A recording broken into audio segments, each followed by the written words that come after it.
story time on how this girl was trying to steal my man. So this all happened about 4 years ago, okay? I was probably like 16 years old. I've been with my boyfriend almost 4 years. Keep in mind, I was very nice and I was also a beginner nail tech. Me and her were friends, but she was my boyfriend's ex. They dated in like middle school, so it wasn't even serious. And she basically did know that I was taking him serious and we were together. It wasn't no sneaky link. No, that was my man. And since I was a nail tech, she also did come and book with me.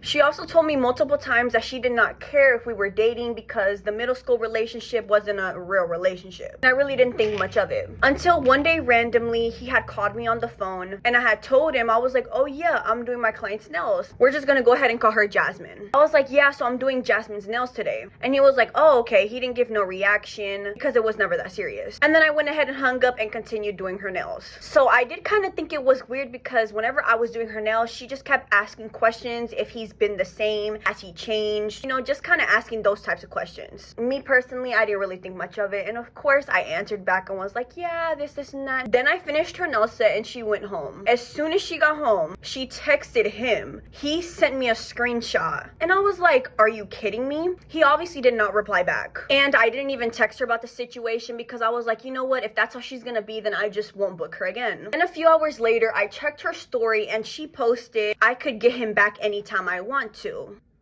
Girl. So when I seen that, I sent it to my man and I was like, who does she think she is? Now she's taking it to the extreme. She just told me that she didn't have a problem with it and she didn't have to come to me so I could do her nails. She could go to anybody else, but she still was choosing me. Of course, whenever she posted that on her story, I did go ahead and slide up and I was like, oh, who are you talking about? And she replied back with the initial of my boyfriend. And I was like, oh, so you want to be petty? That's what we gonna do? And since I was doing nails at my grandma's house at the time, she did know my address and she threatened to pull up. Girl, pull up. You gonna see me, my grandma, my mama, we was all gonna be standing outside waiting for you. And I don't know what made her just out of nowhere feel like it was okay for her to text my boyfriend that. I think that that's just really childish. Then her sister and her cousins were texting my phone saying that they were gonna jump me. And keep in mind, this is all over a boy. I was literally not about to get jumped because you want to steal my man. And my boyfriend wasn't even engaging in the situation at all either. And no, that situation did not cause me and my boyfriend to break up with each other. And she never pulled up. It was just her being petty. Let me know if you guys want to hear more story times because I have so many stories.